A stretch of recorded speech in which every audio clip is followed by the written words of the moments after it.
قرآن مجید فرقان حمید نے میاں بیوی کا جو رشتہ بیان کیا ہے نا، اس رشتے کو آپ سمجھیں جو قرآن پاک نے میاں بیوی کا رشتہ بیان کیا۔ کہن لباس لکم وانتم لباس لہن،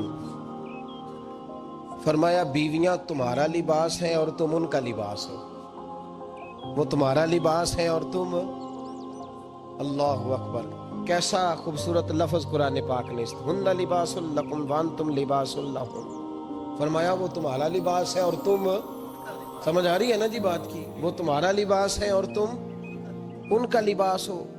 تین خوبیاں تو ہر لباس میں ہوتی ہیں، تین چیزوں کے لیے لباس پہنا جاتا ہے، تین چیزیں، تین قسم کی آسائشیں لباس میں پائی جاتی ہیں، اس پر تو تمام مفسرین کا اتفاق ہے۔ سب سے پہلی چیز، لباس جو ہوتا ہے وہ بندے کو گرمی اور سردی سے بچاتا ہے۔ سخت سردی میں لباس لے لیں تو بندہ سردی سے بچ جاتا ہے۔ اس کا مطلب یہ ہوا کہ میاں بیوی ایک دوسرے کا لباس ہیں۔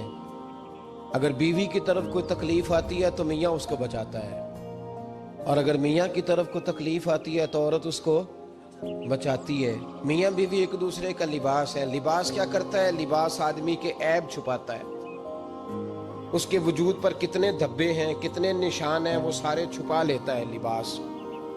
میاں بیوی ایک دوسرے کے عیب چھپانے والے ہوتے ہیں، عیب بتانے والے، رونا رونے والے نہیں ہوتے کہ بی بی جب بھی میکے گئی اس نے جا کے رونا شروع کر دیا، اتنی میں تانگو دوسرا ہے ہی کوئی نہیں۔ اور خامد صاحب جب بھی ملے انہوں نے ایک ہی راگ الاپنا شروع کر دیا کہ میری کیا بات تھی، مجھے مل کیا گیا ہے، میں کیا تھا، میرے ساتھ ہوا کیا ہے۔ تو لباس ہیں، ایک دوسرے کا عیب چھپائیں گے، بولیے ایک دوسرے کا عیب چھپائیں گے، ایک دوسرے کی غلطیوں کی پردہ پوشی کریں گے۔ اور تیسرا، لباس کا کیا مقصد ہوتا ہے؟ لباس شخصیت کا آئینہ دار ہوتا ہے۔ لباس آدمی کی اچھی اور خوبصورت طبیعت کا حصہ ہوتا ہے۔ جو لباس ہوتا ہے وہ انسان کو زینت بخشتا ہے، خوبصورت کر دیتا ہے۔ داڑھی والا آدمی ننگے سے پھرے تو خوبصورت نہیں لگتا، ٹوپی پہن لے تو بڑا پیارا لگتا ہے، ٹوپی پہنے تو بڑا، اور اگر امامہ باندھ لے تو نور نالا نور ہونا شروع ہو جاتا ہے۔ اللہ کرے آپ خوش ہو جائیں، آمین تو کہہ دیں، اور اللہ کرے فجر کی نماز آپ امامہ باندھ کی پڑھ لیں، آمین تو کہیں۔ چلو کونی جنہ دی داڑھی نہیں انہوں نے رکھنی چاہیے دیئے، جنہ دی نہیں ہونا نو موضوع نہیں تھا، پر ہماری بھی مجبوری ہے، داڑھی آئی جاتی ہے، ہر موضوع میں شامل ہو جاتی، رکھنی چاہیے۔ سب یاد رکھیں، لباس آدمی کو زینت دیتا ہے۔ قرآن مجید کے لفظوں پہ غور کرو، اگر تو شادی کے بعد بیوی کے آنے کی وجہ سے خامد کو سکون نہیں ملا تو اس کا مطلب ہے اس نے گھر کو زینت نہیں دی، اور اگر شادی کے بعد اس بچی کو تحفظ نہیں ملا، اس کو اپنے گھر کے اندر سکون نہیں ملا، تو اس کا مطلب ہے خامد نے اسے زینت، اس لباس نے زینت نہیں دی۔ میاں بیوی ایک دوسرے کا لباس ہے۔ اس مقدس رشتے کو اسلام نے باندھا، اور لباس کہہ کے باندھا۔ میرے رسول کریم علیہ السلام نے پہلے تو خارجی لوگوں کو منع کیا ہے۔ میری ذاتی رائے یہ ہے کہ میاں بیوی کی ذاتی لڑائی کوئی بھی نہیں ہوتی، ذاتی لڑائی، میری باتوں کی سمجھ تو آ رہی ہے نا آپ دوستوں؟ کوئی نہیں آ رہی؟ اللہ جزا دے آپ۔ میاں بیوی کی ذاتی لڑائی کوئی نہیں ہوتی۔ ہوتا پتہ کیا ہے؟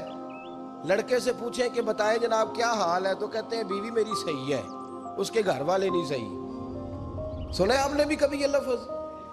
تو اسی طریقے سے اگر لڑکی سے پوچھیں کہ تیرا کیا حال ہے، تو کہتی ہے خامن تو میرا دھیان رکھتا ہے، اس کی اماں نہیں خیال رکھنے دیتی۔ تو لڑائی جو ہوتی ہے وہ تیسرے آدمی کی وجہ سے ہوتی ہے۔ تیری اماں آئی تھی تو اس طرح کہہ گئی، تیرا بھائی آ گیا تھا تو وہ یہ کہہ گیا، تیسرے فرد کی وجہ سے۔ میرے نبی کریم علیہ السلام نے تیسرے بندے کو سمجھایا ہے، تیسرے فرد کو حضور نے سمجھایا ہے۔ نبی پاک علیہ السلام نے فرمایا خبردار، ماں، بھائی، بیٹا، باپ، سارے لحاظ کریں، بسنے دے میاں بیوی کو۔ اگر شادی کر دیا تو ان کو سکون سے رہنے دو۔ تم دو جملے کہہ کے چلے گئے، کوئی عیب نکال کے جو چھپا ہوا تھا خامن کی نظر میں وہ نکال کے بتا دیا کہ تیری بیوی یہ کام بھی کرتی ہے، اب تم تو ہٹ گئے وہ بات کہہ کے، اب انہوں نے اکٹھے رہنا ہے، ان کی زندگی مصیبت کا شکار ہو گئی۔ آزمائش میں آ گئے وہ دونوں، ساری زندگی کڑتے رہے، ایک عیب نکال کے لڑکی کے گھر والے لڑکے کا اسے بتا کے چلے گئے تیرے خامد میں یہ عیب پایا جاتا ہے، وہ ساری زندگی کڑتے رہیں گے، تکلیف میں رہیں گے، انہوں نے تو کٹھے رہنا ہے۔ بتانے والا چلا گیا، میرے رسول کریم صلی اللہ علیہ وسلم فرماتے ہیں لعنتی ہے وہ شخص، لعنتی ہے وہ شخص۔ یا رسول اللہ کون سا؟ فرمایا جو بیوی کو مرد کے خلاف اکساتا ہے اور مرد کو بیوی کے خلاف اکساتا ہے، وہ لعنتی ہے، ملعون ہے، رحمت الہی سے دور ہے وہ شخص۔ انہیں قریب کرنے کی کوشش کر، تو ان کے اندر محبت پیدا کرنے کی کوشش کر۔ میرے نبی کریم علیہ الصلوۃ والسلام نے جب حضرت سیدہ فاطمہ الزہرا رضی اللہ تعالی عنہا اور جناب سیدنا علی المرتضیٰ رضی اللہ تعالی عنہ کی شادی کی، نبی پاک نے دونوں کے سر جوڑے اور دونوں کے درمیان محبت کی دعا فرمائی، دونوں کے درمیان محبت کی دعا فرمائی۔ اور نبی پاک صلی اللہ علیہ وسلم حضرت فاطمہ کے سامنے جناب علی کے فضائل بیان فرماتے تھے، اور جناب علی آتے تو نبی پاک فرماتے فاطمہ تو میرے وجود کا حصہ ہے، وہ تو میرے جگر کا ٹکڑا ہے۔ تو ان دونوں کے درمیان الفت پیدا، یہ سب سے پہلے تو خارجی لوگ اس بات کا خیال کریں، سب سے پہلے تو خارجی لوگ خیال کریں، توجہ دیں، ان کو بکھرنے سے بچائیں۔ اب میاں بیوی بھی سمجھ لیں کہ ہماری ذمہ داریاں کیا ہیں۔ مسند امام احمد بن حنبل میں حضرت ابو درداء رضی اللہ تعالیٰ عنہ سے حدیث مروی ہے، نبی کریم صلی اللہ علیہ وسلم کی بارگاہ میں ایک خاتون نے آ کے عرض کیا یا رسول اللہ صلی اللہ علیہ وسلم مجھے بتلائیے خاوند کا حق کیا ہے۔ یہ جو حدیث سنانے لگا ہوں نا، یہ بیٹی کو سنانی ہے، جا کے یہ ٹیلی فون کر کے بہن کو سنانی ہے، صرف بیوی کو سنانے کی نہیں ہوتی یہ چیزیں۔ یہ حدیث بیٹی کو سمجھائیں، بہن کو سمجھائیں، ان لوگوں کو سمجھائیں، تاکہ اور یہ یاد رکھیں خاوند کے حقوق اگر بچی کے گھر والے اسے سکھائیں نا تو اس کی سمجھ میں جلدی آ جائیں گے، اور بیوی کے حقوق اگر خاوند کے گھر والے اس کو سمجھائیں تو اس کی سمجھ میں بات جلدی آئے گی، وہ خیر خواہ سمجھتے ہیں اپنے رشتہ داروں۔